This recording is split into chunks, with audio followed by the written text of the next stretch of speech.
Yo, yo, yo, welcome back to another episode of the Scale Your Real Estate Podcast. Today, we differ a little bit from the real estate aspect by bringing on a guest who really is just passionate about financial freedom. He got there in 3 years by focusing on how he can have frugality in his life. So we talk about lifestyle creep, how to keep that down, no matter what age you are, no matter what season of investing you are. And as he describes it, balls to the walls entrepreneurship. Okay. This is a fun episode. There are so many golden nuggets about how to achieve financial freedom and do it fast and to do it in a way where it fits you. We also deep dive into some mindsets that you need where, he gives this example of how he could give you $1 million now and most people would end up broke. How do you ensure that that is not you, that does not end up becoming you? Enjoy this episode with Cody. He's someone that I've followed for a little while on social media. This is really my first chance to get to know him and deep dive. He is full of integrity and he's got an amazing, amazing story. Enjoy. First of all, let's just start with congrats. Like financially free at 25 years old is nothing. That's amazing. Appreciate it. Yeah, it was I was going to say it was like a long journey, but it wasn't really. It was 3 years, but it was intentional frugality plus just balls to the wall entrepreneurship. And that's kind of what did it. So let's talk about both of those, actually. So let's first talk about the intentional frugality. Because look, I mean, at the end of the day, there's going to be a lot of people listening to this that are older than 25, that are older than 30, that are older than 35. And I think ultimately what's amazing about your journey from what little I know about it, I'm excited to learn more about it today, is that, it wasn't, it's not what age you got there so much as it was like 3 years of intense, focused from start to finish. So I think what people can take away from that is like just how powerful it is that you got there in 3 years. So you said intentional frugality with balls to the walls entrepreneurship. To you, what's the intentional frugality part of that? And how can people do that in their lives now, no matter what age they are? Do they have to be young in order to deploy intentional frugality? I'll say that it was easier. I didn't have kids. I didn't have any lifestyle creep. I was just coming out of college. So my standard of living was like the floor. I would sleep on a futon if I had to, like eat whatever. I just was, trying to make it happen. So I didn't really have that lifestyle creep that someone who's in their 30s, 40s, or 50s might have. So I will say that I probably did have a leg up in terms of like turning the frugality dial to as close to zero as I possibly could. What I focused on, though, is I was just really intentional about making sure that the big three, housing, transportation, and food, didn't get out of hand. So I was sharing a room in Boston, which some might consider a high cost of living area, but I was sharing a room. I could literally touch my roommate's hand while we were sleeping, basically. Like we were that close, but I was paying $450 a month, which is like unheard of. Like that's crazy low rent. I was still driving the same paid off car that I had been driving for years at that point. I was buying all my groceries, very, very rarely going out to eat. I was going out a lot with friends, like to the bars and stuff, but we just like pregame. Like I really wouldn't buy many drinks out. So I just wanted to mention that part because a lot of people be like, oh, like I don't want to live under a rock to achieve financial independence. Like you can still have fun. You're just going to be really intentional about the big categories, the heavy hitters, like the housing and transportation. And for a lot of people, food, going out to eat, 5 or 6 nights a week. Yeah. Yeah, what kept your mindset going? What kept you from buying those drinks? Did you have a really clear vision or picture of where you wanted to go, or what did that feel and look like to you? So I was really lucky to read The 4-Hour Workweek when I was 19. I was a sophomore in college, and that kind of just unlocked the matrix for me. I knew that I wanted to have passive income, and later after that, I got into the whole financial independence, retire early, the FIRE movement. I knew I wanted to retire early. So I had like this whole roadmap planned out, had this spreadsheet. I'm like, if I make this amount and save this amount, and invest this amount, like I'll be financially free by X date. Ended up doing it actually a lot quicker through what we'll talk about today, like more passive cash flow rather than trying to accumulate this massive nest egg and then live off the 4% rule. But that was kind of the plan. I knew that I was going to achieve financial independence early. I didn't know exactly how and exactly when, but I did have a plan, which is why the frugality was easy, because I'm like, okay, I need to keep this dialed in if this is going to work. Yeah. And for people who don't understand, could you just explain high level view what the FIRE movement is? Yeah. Financial independence, retire early. A majority of people in that movement will try to save up a huge like lump sum of money in an investment account. Let's just say like in the stock market in general, like a total stock market index fund. And the general rule of thumb is if you have your annual expenses, so let's say $40,000, and you multiply that by 25, that's how much money you need in that account, in the stock market that I just mentioned, to be financially free. So if you're spending $40,000 a year, multiply that by 25, you need $1 million sitting in an investment account, like compounding at the rate of return that the stock market compounds at. If it's $60,000 a year, again, multiply by 25, you're looking at a $1.5 million portfolio. So there's this whole group of people that's doing this. They have regular jobs, they're entrepreneurs. There's a lot of people like earning the income in different ways, but basically the main thing that most of these people do is just primarily invest in like index funds in stocks. And then once they reach that number, they are quote unquote financially independent. They no longer need to work for money. Yeah. And so what is the 4%? Is that basically the 4% rule then? They need to live off of 4% of whatever's in that account? Yeah. It's basically the inverse of what I just said. So, okay. Yeah, exactly. Yeah, so it's like 40,000 times 25 is a million, 4% of that is 40,000. Yeah. So if I live on 100 grand a year, I need to have, the FIRE movement would say I need to have, if I'm doing my napkin math right, $2.5 million. Yes, that's exactly right. Got it. Okay. I love that. So what I'm taking away from that, and I think that's valuable. You mentioned something else that's a term that I've frankly even only recently heard. I think I originally heard it from Brandon Turner, and it's that lifestyle creep. And I don't think that lifestyle creep is just like that. That influences everybody at any age, kind of no matter where you're at, I think, just because it's kind of how we're wired almost as human beings. So maybe explain to a little about how lifestyle creep is, maybe any techniques or tips that you've used to keep lifestyle creep down or at bay, so that you're not constantly having to readjust all your numbers. I think just understanding how the big picture works in terms of money, you don't even need any like tricks or hacks to avoid lifestyle creep. Like if you have that overarching vision, your actions are just going to reflect the things that you need to do to make that vision a reality. So for me and for a lot of other people, like I'm not a huge fan of budgeting, for example. Like I don't personally budget, but I have this overarching vision. So I knew that like I need to be as frugal as possible. So I'm not going and like tracking, every penny and making sure that, I'm not spending over $200 on this every month. It's just like I have a pretty general picture of what I'm spending. Yes, you need to track at the very beginning, but you don't need to be like a hardcore budgeter to be financially free. So I think like the vision, just having a plan and understanding how money works, how compound interest works, how passive income works, how cash flow works, how all that stuff works. If you first understand that, then you're not going to have trouble with the lifestyle creep. Where people get it wrong is, they'll get a good job out of college. I'm just using like people in my demographic. I'm 27, for example.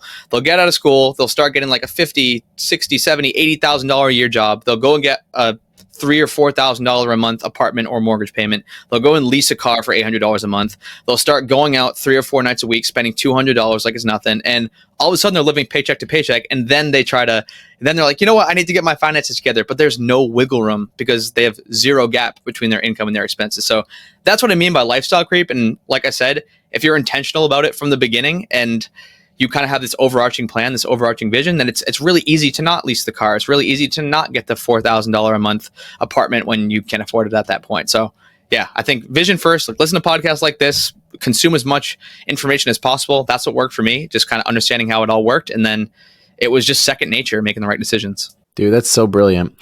Yeah, it's funny because, I think sometimes I know I for sure thought this of like, oh, well, one day I'll achieve enough. One day I'll be successful enough. And then I will never have to worry about that anymore. And I think it is kind of this ongoing game. That's what I'm trying to maybe that's what I want people to take away from is like, so you mentioned these big expenses, housing, you said transportation, and then food. And then I would say for me, like I had this conversation with my wife the other day. We were just randomly, she was in the bathroom, I was in the bedroom or something. And I was like, baby, like, because we just sold, I owned a chain of martial arts schools and I just finished like selling most of those off. So we have these chunks of cash, but between that and my real estate, that was producing a lot of our income. I said, hey, we just got rid of these chunks of cash. We need to be thinking about, let's go through and let's look at our expenses. And she threw out some random number. She's like, oh, well, I've already done it. We only live on like this much money. And she said a number. And I was like, baby, it's about 3 times what you think. And she was like, really? And so I just started going through. And so the other 2 big ones that we came up with, at least for us, were travel and education. So, because we're a part of these masterminds, you can drop 10K on a trip every month if you wanted to, right? Like that adds up. Or if you're traveling, how are you traveling? You're taking first class. So I think for us, it was even a good look for us because of some financial events that we had happen in our life. We sold some things, changed our cash flow situation. We had to look at it and say, hey, what's our lifestyle creeped up to? And it was in the tens and tens of thousands of dollars. And we were like, okay, let's look at this. This is exactly what we want to do. So I think no matter what stage people are at, even if you've kind of outgrown it, like I felt like we grew pretty big, and then okay, do we want to be living on this? Do we want to have that home and this home that we're living in and travel? Like, I think just that stuff is really, really, really important at any age, no matter where you're at, to be looking at, am I out kicking my covers? That's a really good point. And I don't want to put you in this box, Sam, but there's kind of two groups of people. I have judgments for the FIRE people. I have judgments for like just the entrepreneur people, but I see a lot of people who kind of marry the two and do really, really well. But on the FIRE side, people don't take enough risks. They're like extremely conservative with this 4% rule thing. Like you can retire early, but it does take longer than someone who does it with cash flow, whether it's through a business like your martial arts studios, or through real estate, or through digital products. But then on the entrepreneur side, I see so many people. Like I have a podcast as well, and I interview a lot of these people, and they're crushing it. They're making multiple six figures, sometimes seven figures, living almost paycheck to paycheck because they never learned the personal finance side of stuff. They just learned how to crush it with marketing, crush it with sales, crush it with product. They're doing a ton of volume, and then they just don't know what to do with all the money that's coming in. So I think it's cool what you just said there, because I think it's a really important message. And I'm sure you have listeners on both sides of the spectrum. Like you need to kind of marry those two things, the go-getter entrepreneur who can make a ton of money, but also the person who is a good steward of that money and makes smart financial investment decisions with it. Yeah. Ultimately, it's we need to live on less than we make. Exactly. It's simple. Yeah. Yeah. And so let's kind of go to your second point. So you said you got to financial freedom by intense frugality. I forget the exact term you used, but intense frugality, and then this balls to the walls entrepreneurship. And so let's talk about, if we can, I'd like to shift to the intense entrepreneurship side. Yeah. I'm like, what did you do there? How did you do it? And just for full transparency, I mean, the name of this podcast is Scale Your Real Estate. I am all in on a type of real estate called co-living. It's rent by the room. I'm not even sure if you knew that, but it's a rent by the room strategy where we take a single family house that might rent for $2,000, and we do this room rental strategy and we rent it for $6,000. And so it helps people because it provides affordable housing, and it maximizes the highest and best use of every space. And so I've dedicated, and it increases cash flow. Like it forces cash flow on this property that just wouldn't make that much normally. And so I'm all in on it for the social benefits. I'm all in on it for the cash flow. And we've, I gave that example about my martial arts school, but arguably real estate and everything we're doing in real estate is much more of my portfolio and time and energy right now. And so I'm just curious, for you, what did you do? Was it real estate in your space? What were the things you put into place, and how did you even get into those things to get there at such a young age, but not even at such a young age, but in a 3-year span? So it didn't start with real estate. I am a real estate investor, but that's probably only where I earn like 10 to 20% of my overall revenue. I started just like doing random freelance side hustles. So it was all active income stuff. I was trading my time for money. I was doing freelance writing. I was editing podcasts. I was editing videos. I was doing affiliate marketing, managing. I was doing email marketing. Like I was delivering Uber Eats on a bicycle. Like literally everything that I could do to trade my time for money, I was doing that. This is at the very beginning. This is when I'm like 21, 22 years old. So I was just grinding. Like every hour that I was awake, I was working on something. And so that was like the first couple years of entrepreneurship. I was side hustling. I was still in college at that point. But then the big switch happened in like 2018, 2019, when I really started to like internalize. Like I'd read the 4-Hour Workweek a couple years prior, but I really started to internalize this idea that your time does not have to be linearly related to your income. Like the idea of passive income, you can put your energy, you can put your money, you can put your time into something, and then that thing will kind of like spit out a dividend, spit out cash flow if you put enough energy, time, and money towards it, like at the beginning.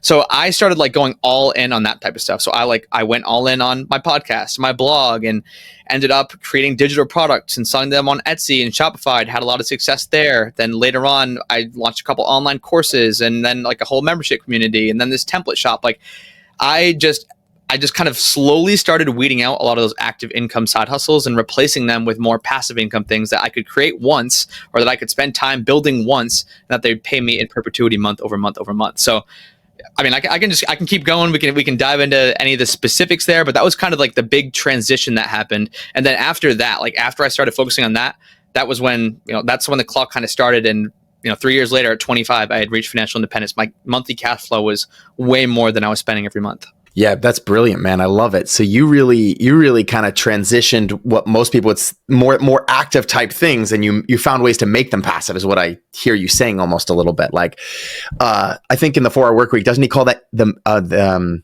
muse? Your muse? Exactly. Yeah. Yeah.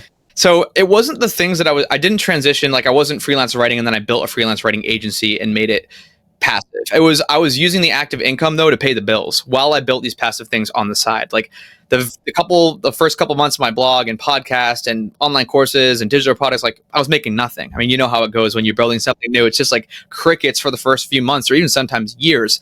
And then you just have this insane hockey stick growth after. So it was paying the bills with the active income side hustles. It was building these passive income side hustles in the hopes that later on those would fully support the cost of my lifestyle. And yeah, there's a couple years of just the digital stuff. I got into real estate in 2020. I've since done like long-term rentals, short-term rentals, flipping, managing other people's Airbnbs, a whole bunch of random stuff. I'm like a dabbler by trade. To that, man. Yeah, yeah. We can dig into any and all of this, Sam. I'm an open book when it comes to numbers and side hustles, and so yeah. Let's talk about kind of that first thing you're talking about, because we talk about real estate a lot on this podcast, and so I'd love to go into that and just get your take on that. But maybe before that, I am curious about, what's working now, like on the side hustles, or I'm sorry, you used a term for them. I'm forgetting exactly the term, but the things that you ended up making passive. You were active income, you were hustling, you created some of these things, not real estate. Now, in my world, to be honest, it was like, I think about it as just like two boxes. I have real estate and I have businesses. So you kind of almost created this third box of like, there's things you can create that create passive income. And that's not something I'm an expert in, but I'm very curious about it.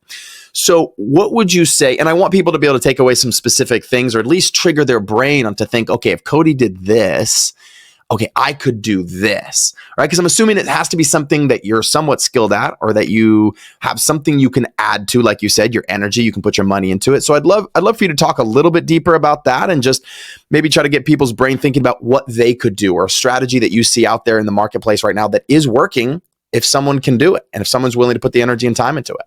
What are those things? Yeah. Love this topic. Glad you asked this question. This is kind of like my bread and butter. This is my sweet spot here. But digital products are something that I'm super, super bullish on. And digital products come in all shapes and sizes. But given the fact that you have a real estate audience, I'll try to keep it real estate focused. So for you, Sam, for example, if you were to create, like, and you might already have this, if you were to create some ebook on co-living, or some mini course on co-living, or you were to create maybe some types of printables or digital products that other people who, whether they're hosting co-living on their own website or on Airbnbs, like you could create some digital products, like some kind of a check-in list, some kind of a move out checklist, like some kind of a template for realtors to use. Like I'm just kind of literally spinning my brain on the good though. Yeah, on the dot here. Really but good. yeah, there's so many opportunities where there's like all these different digital products that people need.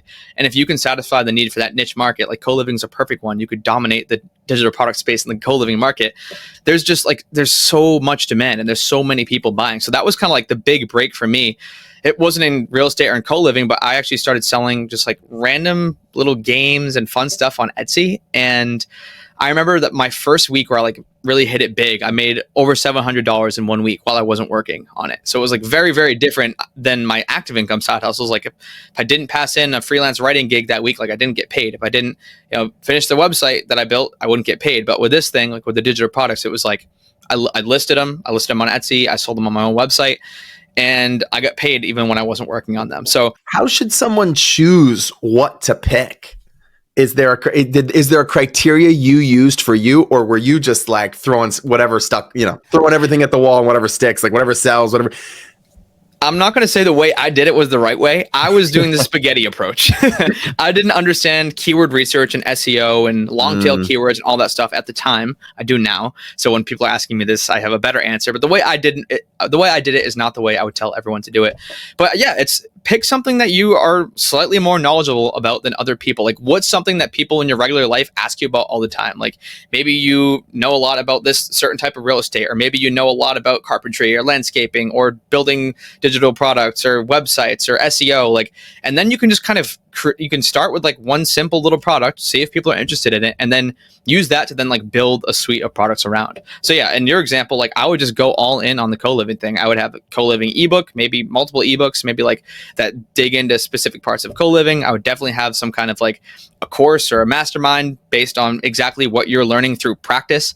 Like a lot of people are doing really cool stuff and they don't write it down. They're not writing down their SOPs, their standard operating procedures, and they're not like documenting the process. Like, this is my third flip. Like, if this is exactly what I'm learning. People want to be like in the ring with you. People want to learn with you. You don't have to be the best guru. You don't have to have like 500 units. You don't have to be like the best martial artist to teach in a martial arts studio. You just have to know more than the people that you're teaching. So there's a lot of value in just documenting exactly what you're doing if you're really knowledgeable about a specific topic, and then figuring out what digital products you can create based on, again, what people are asking you. What are those questions? And I'm sure listeners are probably racking their brains right now, like, oh yeah, like people always ask me about that. Like, there you go. That's a perfect idea for a digital product, something that you can start to teach people about. Wow.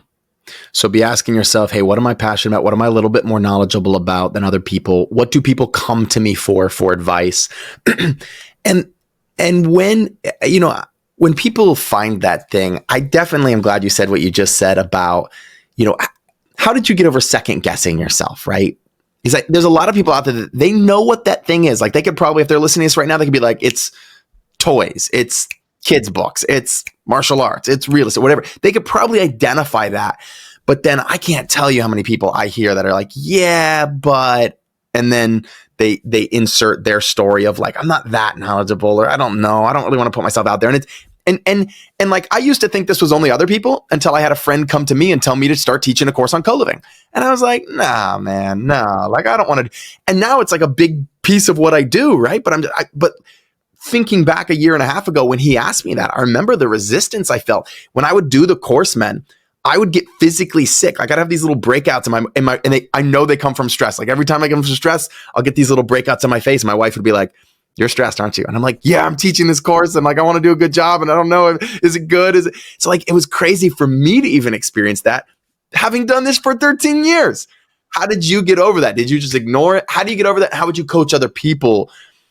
Because literally, and now that I'm actually telling you this, I'm like realizing what a big deal it was. It lasted for a long time. Like, the first 7 or 8 months I taught this course, I was like, every time I was like just crazy, like almost insecure. And it was weird, dude. It was weird. I haven't felt that in a long time because I did martial arts for so long and I felt confident in that, How do you coach people around that? What I'll say is that imposter syndrome never goes away. It never goes away, no matter what level you get to. It just never goes away. You can be the most successful at something, like, unless you're just extremely, extremely confident, which most people, even the most confident people, have insecurities about certain things. But yeah, it never completely goes away. Like, even, I'm so much more successful now objectively than I was a couple of years ago when I started doing all this stuff. And I still have self-doubt. Like, when I launch something new, I'm like, am I qualified to do this? Like, why would people listen to me when there's other people who are better than me? But like I said, like, there's, going back to the real estate example, there's so many influencers and stuff on Twitter, Instagram, who have like, 7 units. And you're like, why is this person with 7 units teaching about real estate? It's like, well, they're a lot closer to someone with 0 units than someone with 500. So like, they're super relatable. So like, for those listening, like, if you're in that position, you're like, well, why would I start? Like, Sam has all these co-living spaces. Like, he's already crushing it. Like, there's no way I could help someone else. It's like, well, someone with 0 units, if you only have 3, like, you were very recently in that person's shoes, and you could probably help them with a lot of the nitty gritty that someone with 500 or 1,000 units might have forgot about. So like, that's one reason why you shouldn't be afraid to help someone. And the other reason is you're helping someone. Like, you will probably get so much awesome positive feedback. Of course, there's going to be negative feedback. You get negative comments and videos. You get people that are complaining, whatever. But the positive feedback you get if you're genuinely helping people is just overwhelming. Like, that's what keeps me going. It's seeing people that I'm helping succeed, seeing people that are happy with the products that I'm giving them. It's like 95% good stuff, 5% bad people and trolls online. And to me, that's all worth it. So yes, it's going to be hard when you start. You do have to take that initial leap, which can be really difficult. Another thing I'll say, if you don't want to go into like a full-fledged course, or if you don't want to like go even as big as like an ebook, going back to the, what do people ask you for? Just set a time, like an hour or a couple hours every week, pick up like a one-on-one coaching student, like someone that you can help. It doesn't even have to be paid if you feel awkward about asking about payment, and just help them with whatever thing that you're knowledgeable about. Again, going back to the thing they always ask you about.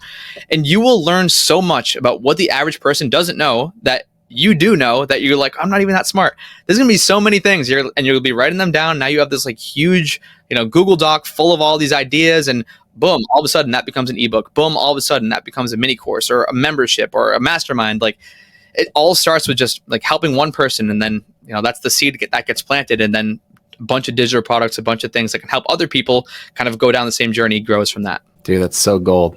That's gold. Appreciate beautiful, it. Beautiful. Yeah. something I thought about, and you mentioned this earlier, but I want to pull it out for the listeners, is kind of what you said earlier, and you glossed over, but I think it's really important, and that is like that documenting versus creating. Like you don't have to give. Even when people ask me now for advice on co-living, sometimes I'll preface the question by saying, "Here's what I would do." Because like I'm a coach, but I don't actually know what's perfect for you in your life, with your situation, with your finances, with your significant other, with your kids. Like I can tell you what I would do in that situation, and here's what I would do. And I can tell you why I would do what I would do in that situation. So it's almost like going through this journey. I feel like it's helped me to realize, to take that pressure off of myself of like, I don't have to know what's best for everybody. I can just tell you guys what I'm doing. I'm buying this house, and here's why, and here's this. And people appreciate me going through my life, sharing what I'm doing and why, and they learn from that instead of me showing up and going, you all should do exactly what I'm doing, and here's the reason why. It's like, whoa, hold on. Like actually nobody on earth has that ability or has, should be doing that, in my opinion. Here I am telling people what they should be doing, but it's the documentation versus the telling people what they should do has really helped me kind of shift to feeling more confident in what I'm sharing. So I'm not sure if that's something you've also realized for you, but it's definitely a lesson that kind of took me a while to learn. Preach. Seriously, this is something that I've been working on probably over the past year or two, because I used to say like, you should do that. And it's like, I was listening to like a bunch of different marketing people, reading a bunch of like marketing and sales books and just like how to capture an audience. And I have just now for like the past 2 years or so, it's all about like, yeah, this is what I did. These were the results. Like take it or leave it. A lot of hate. You can imagine like an article comes out and it's like 25-year-old retired or whatever the crazy headlines that they put on it, and so much hate comments. So I'm like, listen, like you can deny it. You can say it doesn't work for you because you live in this state and this was your situation growing up and yada yada yada. Have all these crazy reasons. Like I'm not telling you that you can do exactly what I did. I'm just sharing my journey, and you can take apart the pieces that work for you. Like exactly. Like if the digital products is appealing to you, awesome. If the frugality part's appealing to you, awesome. Like if certain parts don't work, then awesome. Like I've talked about house hacking before, and people are like, can't house hack in California. I'm like, well, okay, you don't have to live in California, first of all, and you don't have to take every single strategy that I talk about and use it for yourself. Like there's a lot of different ways to play the game. So and you can house hack in California. I happen to know that firsthand. There you go. And you can house hack in California. I have students in California. I have a guy who just bought his second property and is doing what you're doing, retiring from co-living, and has 9 people sharing one house, has 10 people sharing another house, all in LA. Dude, yeah. So anyway, possible. Man, one thing I'm really coming to appreciate about you in this conversation is I just feel, and you can correct me if I'm wrong, but this is my gut vibe telling me this about you, is that you are this type of entrepreneur who's like, I'm going to go until I find something that works. And then once I find something that works, I'm going to go in on that. And I feel like, so you mentioned it, that being the spaghetti approach. And I wanted to kind of pull that out because I do feel like, at least what I've seen a lot in my coaching, is that people are looking for that like perfect formula, that perfect strategy, that one thing that's going to work. And I feel like one of your keys to success, at least from where I'm sitting right now, what I'm seeing in you is like, you're just like full steam, and then you see what works. And when you're like, that's what you have to do to start. I'll tell this one story, dude. This will be real fast, but it's kind of funny. I was at a Tony Robbins seminar one time, and he was coaching this lady, and this lady was like, needed to lose a ton of weight. She was like just very, very, very overweight. And she was like, well, Tony, here's what I'm going to do. I'm going to go interview like 100 personal trainers, and I'm going to find, then I'm going to whittle it down to 25. And then I'm going to go on workouts with 10 of those, and I'm going to pick the one. But before I do that, I need to make sure I have the right gym. And so I'm going to, and she like had this whole plan about going all over the city to find the right gym. And Tony interrupts her and is like, I'm sorry. I don't mean to be rude. You are so overweight. You do not need any of those strategies. You just need someone behind you to yell, run. And like, he was being playful and joking, and she didn't take it as an offense. She laughed. She was like, you're right. I'm trying to find the perfect thing. He's like, yes, you just need to go do something, right? Have you seen that? Do you feel like that's been a piece of your rapid growth, your success? Yeah. So I have a graveyard of probably 25 to 30. I actually counted them up the other day. It was like 28 side hustles and businesses. A graveyard? That's awesome. A graveyard that I don't do anymore. And like, we haven't even talked about this. Like, this was kind of the first business that kicked everything off. I founded a disc golf manufacturing company my sophomore year in college. And that was like, I learned so many lessons from that business. And honestly, like it was really tough because that was my first business ever. And I actually shut it down last year. It just wasn't what I wanted it to be. It wasn't making that much money. And dude, it was tough. Like founded it in 2016, shut it down in 2022. Like this thing was kind of just like dragging along for 6 years. And it took me a long time to like come to the realization, like, this isn't it. Like this business has taught me so many lessons. I learned everything I know about like building websites and marketing and sales and all this stuff from this business that I just like bootstrapped in college. But like this business just isn't serving me anymore. But I think having that business kind of quote unquote fail, not doing what I wanted it to, gave me the freedom in future businesses to be like, okay, this isn't working. I'm scrapping this. This is going to the graveyard. And so, yeah, I'm just someone who like continuously tries new things, whether it's a whole new business or just like a different strategy within one of my existing businesses. Because I have really whittled it down. Like I have 3 main money making businesses at this point: my real estate, Gold City Ventures, which is like the whole digital product business, and then my podcast. But before I was doing legit like 20 side hustles, dude. I was just grinding, but some of them were making like a couple $100s a month and others were making $20,000 a month. I'm like, why am I still doing the one that makes me 400?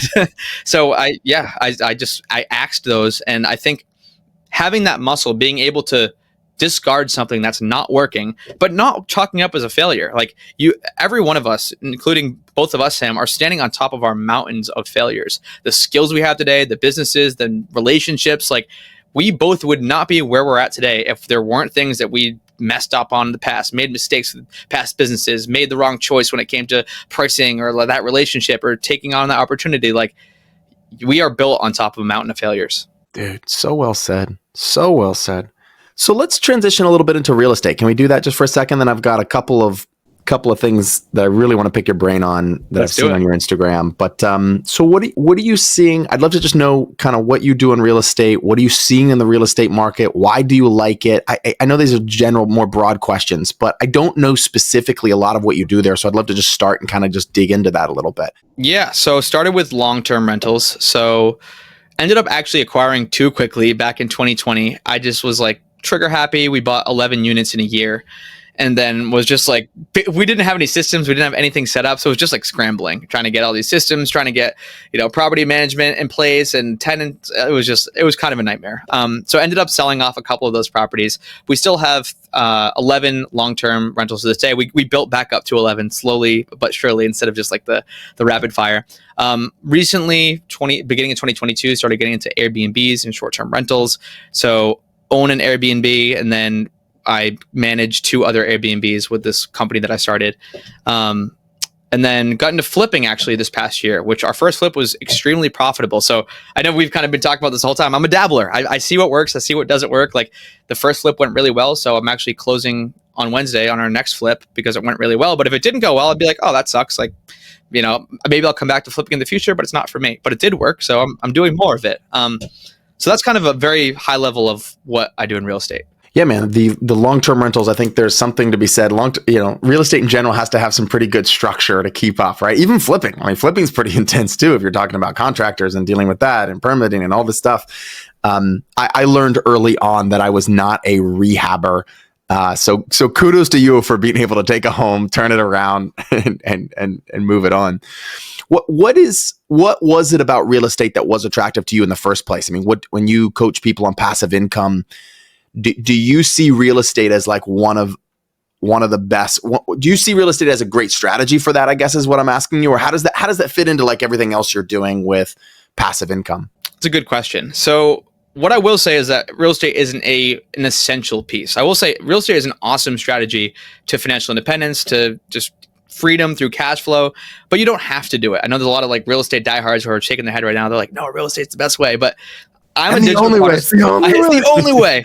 I'm a digital products guy. I've had a lot more success with digital products. And it's honestly, for me and from other people that are like kind of in my space, in my peer groups, it is a lot. You can scale a lot faster without having to raise capital, because the cool thing about like digital products is digital products don't have mortgages.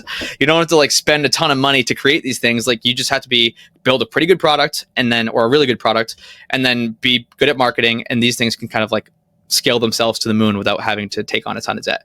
But I'm saying this as a guy who invests in real estate. So please don't hate me, listeners who are real estate diehards. I do have a lot of real estate debt too. It's a good debt.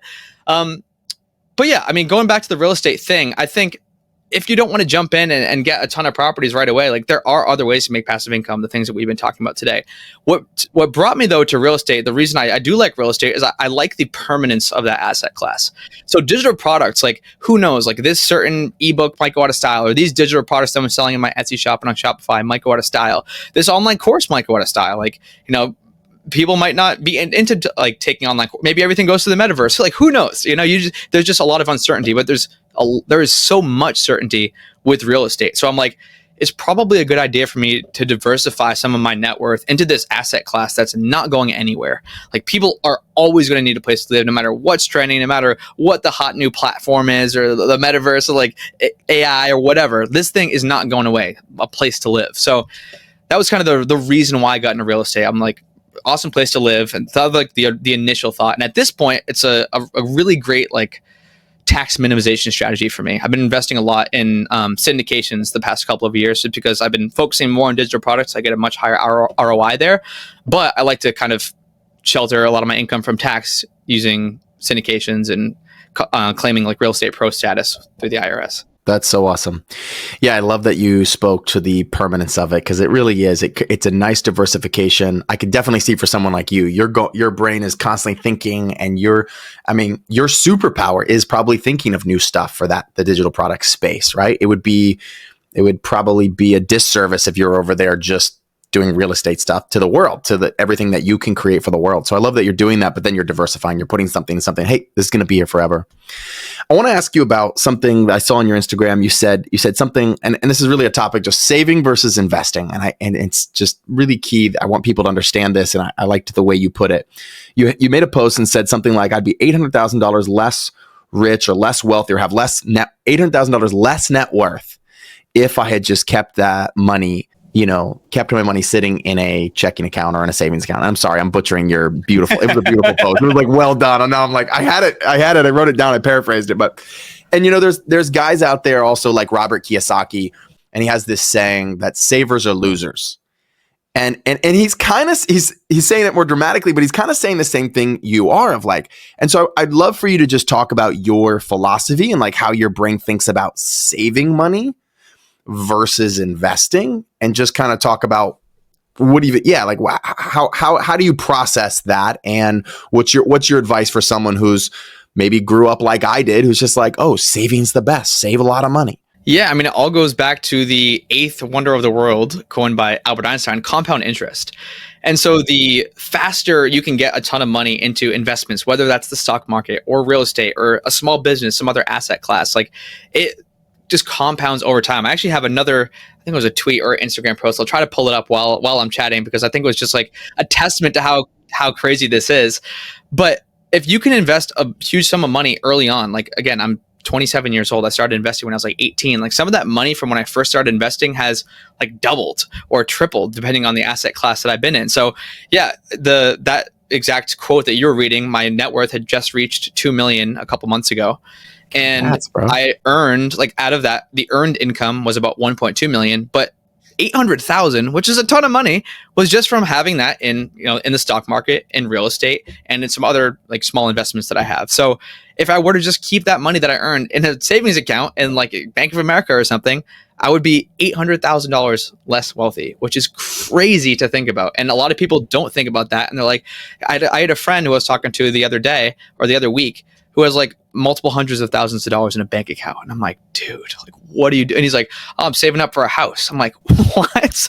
Like, it's for him to live in. I'm like, you can get like a 5% down traditional, or you can get 3.5 FHA. Like, dude, like you don't need that much money at all. And he's like, oh, I'm just like, I don't know. He's like, I thought I needed a lot of money for a bigger down payment. And I see this as a reason why people like hoard cash. It's a lot of times like, especially non-real estate savvy folks, they'll just like hoard cash for some future purchase that's just like unnamed. They don't even know when they're buying it or how much it's going to be, but they have way too much money in savings where they could have money in some compounding vehicle and they would be making like so much more. Yeah, it's almost like, I'll say this while you're looking for that post, it's almost like the way I explain it to people, and man, what you're saying is just so good, and I really hope people are taking away that here's how I describe it. It's like dollar bills. Each dollar is literally like a little soldier. I think I even learned this from David Green of Bigger Pockets. And he said, every dollar is like a little soldier and you have to send it out to get a piece of the action, meaning it's got to be out there working. And if it doesn't work, then it gets lazy. And as it gets lazy, it produces less. And as it produces less, it produces even less, right? And then inflation eats it away. So it goes from $1, now it's $0.8 and $0.6 and $0.4. That's just what happens as we do this. So yeah, I don't know if you found the post or not, but I did. Yeah. Please share it, because this is a brilliant concept that I really hope people take away. And I know you have a lot of really smart people listening to this, so I don't want people to think this is bragging. And I definitely got some hate comments on this on Twitter, but so it's basically a compound interest calculator. I took a screenshot of it. I'll just give you the inputs for those listening. My current principal, like how much I have invested, it was $2,050,000. That's exactly, that's the truth. That's how much I have. Years to grow, 38. So I'm 27 right now. At retirement age, 65. It's 38 years. I did a conservative based on my returns the past couple of years. And this isn't just stock market returns. This is just like my total return on capital. So this is on like flips and short-term rentals and all that stuff. I put it at 8%. Got a lot of hate on that. People like 8%. It's going to be 4% because the world's going to shit, whatever. Okay. But just giving you the inputs here. So $2,050,000 or 38 years to grow, 8% interest rate.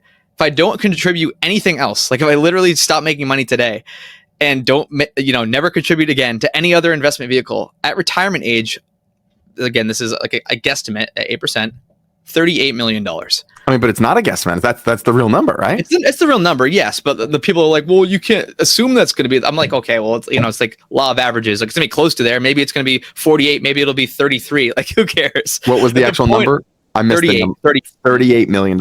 Yeah. And like, so that's just like showing the power of getting it done early, like doing these things. And that's why I'm such a huge proponent of like putting in those couple of years of frugality, putting in those couple of grind years if you can. If you are in the position, I understand there are people who have kids who don't have time, who, you already have the mortgage locked in, and it's a lot harder for you. I totally get it. But if you are in my position, I know, Sam, you probably have some listeners who are in their 20s who are like, oh shit, like maybe I can do this. Like, downgrade the apartment, downgrade the car, spend less on food and entertainment and travel and all that stuff, and just grind for a couple years and build up that investment nest egg. And I mean, I just showed you that's math there. Like that's not like some kind of a conjecture or crazy thing like Bitcoin's going to the moon.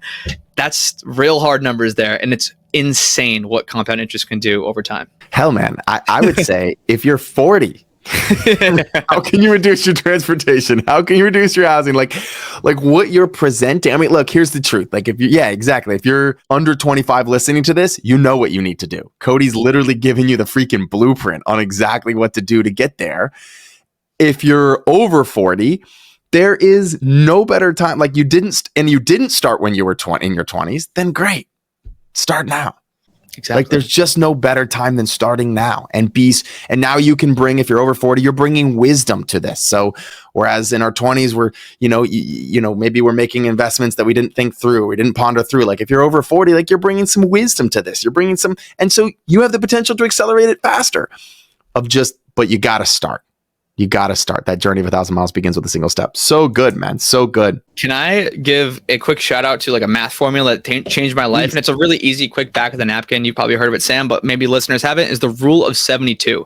And this whole notion just like made it a lot easier for me to conceptualize how fast money can grow. A lot of people have probably heard like the penny doubling every day for a month. Like, would you rather have that or like $500,000? And you take the penny because it's like $1 billion at the end of the month. But so the rule of 72 basically says you take 72, you divide it by your expected rate of return.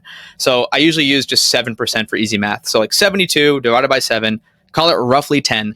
That means if your expected rate of return is 7%, it'll take about every 10 years for your money to double. So 72 divided by 7 is around 10. So for me, this was like life changing, and this is how I like think about money. And Warren Buffett talks about this a lot, because Warren Buffett's someone who, I think he made his first, or what is it? 99% of his net worth came after his 50th birthday or something like that. Crazy numbers. But I actually heard this dude, for those who don't know him, Alex Hormozy, super famous marketing guy, in a podcast. And the podcast host asked him, who clearly didn't know anything about compound interest, they're like, do you think you're going to be a billionaire, Alex? And Alex is like, well, yeah, like I'm already worth 200 million. And so let's just rule of 72 that, expecting 7% returns, which someone like that gets way more than. So let's say Alex is 33 years old. At 43, he'll have 400 million. At 53, he'll have 800 million. At 63, he'll have 1.6 billion. Like, that's just keeping it like in an index fund in the stock market. So like, once you understand that, like the rule of 72, and understand how fast your money can double and compound, and again, it can dial up or down based on the rate of return. If you're getting 10% returns every year, then it's going to take 7 years. Again, 72 divided by 10 is around 7. So just realizing and understanding that math, like, again, it's going back to almost that very first question you asked me, Sam. It's like, what are the tactics you need to like have a good budget and like be a good steward of your money? It's not so much about the tactics, it's about understanding the big picture of money. And like, once I understood this, I'm like, oh my God, like I'm going to invest everything because I want my money to keep on doubling and doubling. Like, and I just showed you that number now, 38 million without contributing anything else. Like, what happens if I do contribute other stuff? It's going to be astronomical. So yeah. And it's never too late to start. Today is the best date to start because your money will then compound tomorrow and the next year and the next year and the next year. Never stops. That's beautiful, man. That's so golden. Could you recap that formula for people just real simply? So basically, this is trying to figure out how fast your money doubles, right? Yes. So the rule of 72.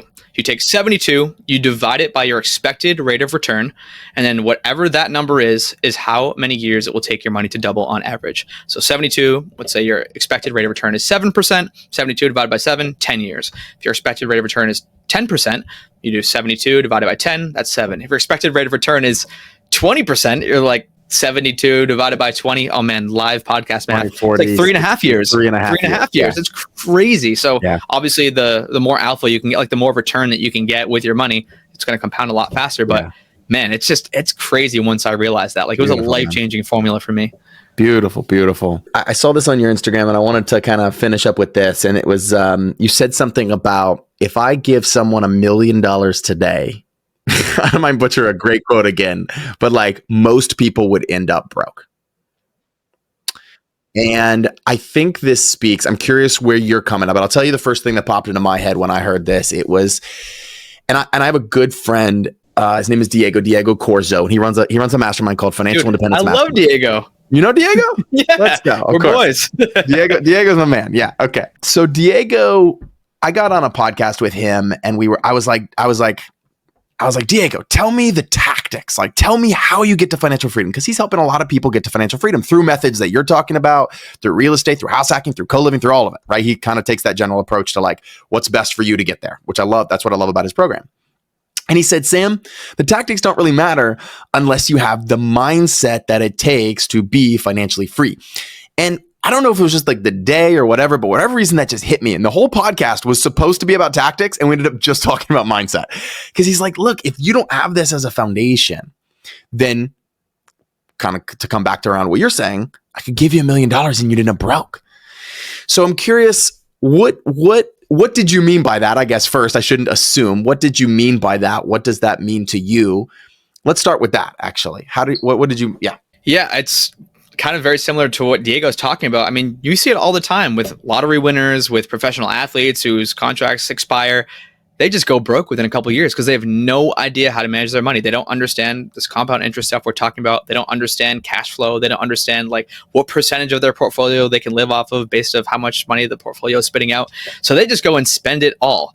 So that's why, like, if you can't manage $10,000, you're not going to be able to manage $1 million. Like, if you can't get 10,000 to 20,000, you are going to have no chance keeping that $1 million that you get through, the lottery or through some crazy contract for these sports players. So that's kind of what I was talking about there. And I truly think that would happen. Like, a lot of people talk about having some kind of, not that I'm a complete non-proponent of like everyone getting their basic needs covered, like UBI, universal basic income. But if everyone were to get the same wage, like some kind of socialism, like the rich people are going to get rich again and the poor people are going to stay poor. It's a lot of it is because of mindset.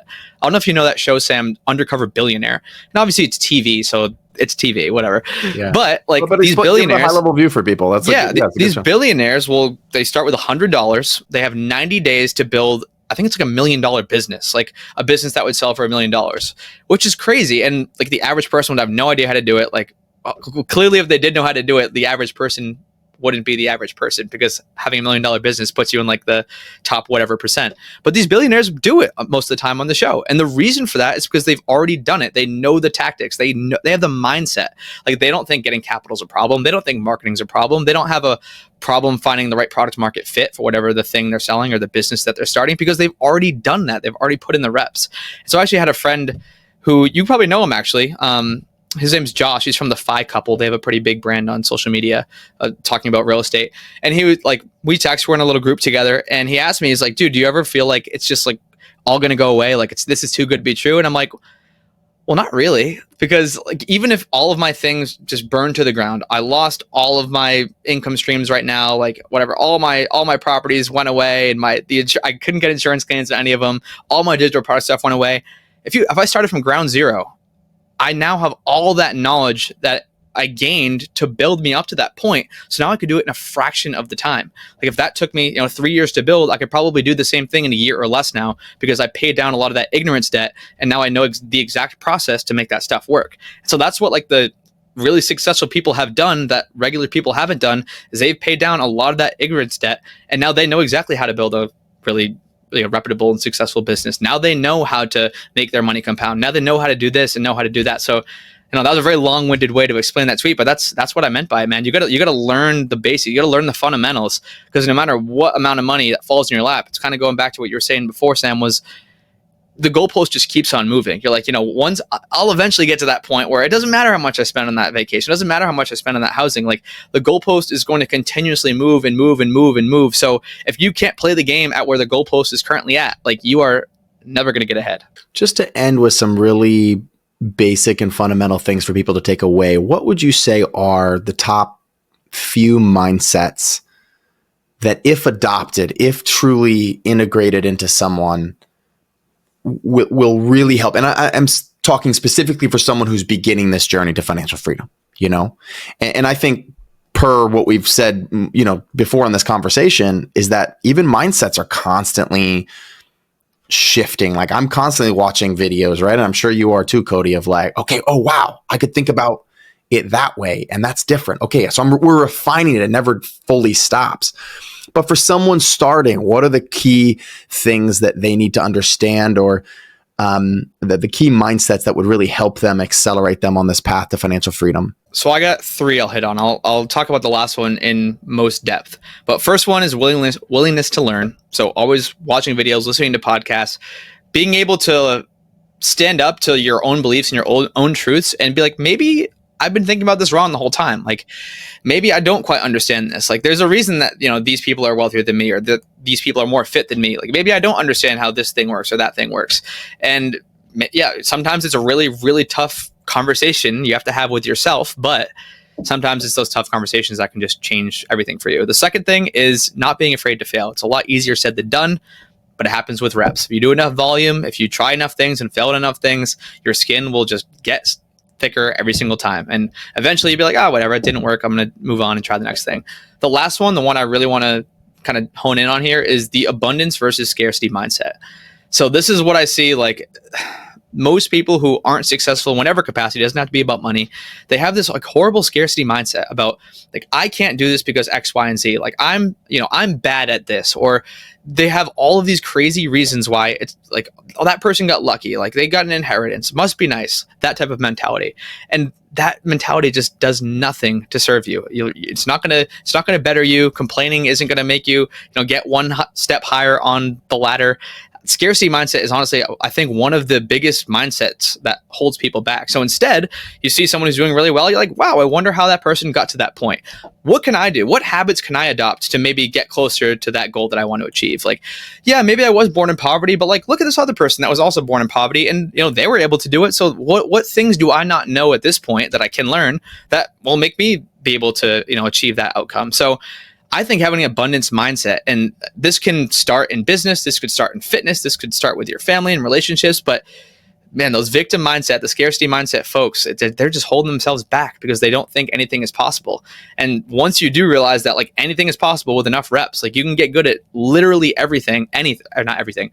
You can't get good at everything, but you can get good at anything that you focus your mind on, just putting in the reps. Like you can get good at basketball. You could get good at saving money. You could get good at investing in real estate. You just got to put in the reps, man. So I think that is huge, the scarcity versus abundance mindset. Figuring out how can I rather than saying I can't. Cody, that's brilliant, my friend. Thank you for sharing your wisdom. I love the last piece. And this is something that I know for me, I came from a middle-class family. I love my parents. They did an amazing job. They were very frugal. They definitely had the frugal piece down. But I think something I've had to kind of learn in my adult life has been just what you're saying, man, is like, there's enough. If someone else gets a big piece of the pie, it doesn't mean necessarily that there's less of the pie for me, and that is, I think, how a lot of Americans were raised, in that kind of household. And so I heard Ed Milet yesterday. He was saying people need to realize that their goals are not way far away. He's like, because if you believe that, it keeps it way far away. You constantly act as if they're far away. But this is kind of an abundance thing. He said, you're actually one decision away. You're actually one relationship away.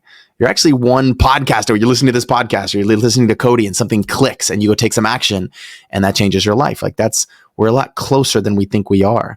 So there's abundance in the abundance mentality, man. I couldn't agree with you. Thank you for just the way you explain stuff, man. You have a gift with words, for sure. A gift to kind of a way how you explain stuff is very easy to understand. It's very energetic. Thank you for sharing that with us. Want to know something crazy, Sam? Yeah. Wasn't always this way. It was practice, dude. I've done over 500 podcast episodes. Let's freaking go, bro. Right? It's like I'm practicing when I preach. I wasn't good at this when I started. That's crazy. Honestly wasn't. I lacked energy. I sometimes would stumble over my words, couldn't think what to say. Dude, this is exactly what I'm talking about. I wasn't good at it at first, and now I'm not gonna say I'm the best, but I'm pretty good at it. You're damn good at it, bro. You're damn good at it. Where can people get in touch with you? How do they reach out to you? How do they listen to your podcast, man? Which I want to listen to now that I've heard you talk. I'm like, wait, I want to go catch some more of your wisdom. This is really, really, really beautiful. And thanks for just coming on to share so much. I really appreciate it. Yeah, well, if you guys enjoy listening to me talk about this type of stuff, I have my own podcast, The Financial Independence Show. So we talk about all of the different paths to financial independence, from the expenses side to the income side, all different side hustles, things like that. We basically interview different people and just showcase their past, ask them questions. I learned a ton from it, which is like a kind of a thing that I love about it, like the networking piece. I'm like, oh wow, I didn't know that. I'm gonna write that down and maybe take that strategy. So yeah, that's the FI show. If you're interested in me and what I got going on the digital product side, it's goldcityventures.com. That's kind of where all the digital product stuff is housed. And then at Cody D Berman everywhere on social media. Dude, badass. Appreciate it. And yes, learned a ton. Thank you for your time. Thank you for your energy, and look forward to the next time we'll connect. Thank you, man. Right? Did I promise you a great episode or what? That was an awesome episode. I learned so much from that. I'd love to hear what you guys took away from Cody's episode. And so just drop us a comment or send us support@scaleyourrealestate.com with any other guests that you think would do an amazing job on this show. Thank you for listening. Thank you for being here, and go take some action, because here's to your financial freedom.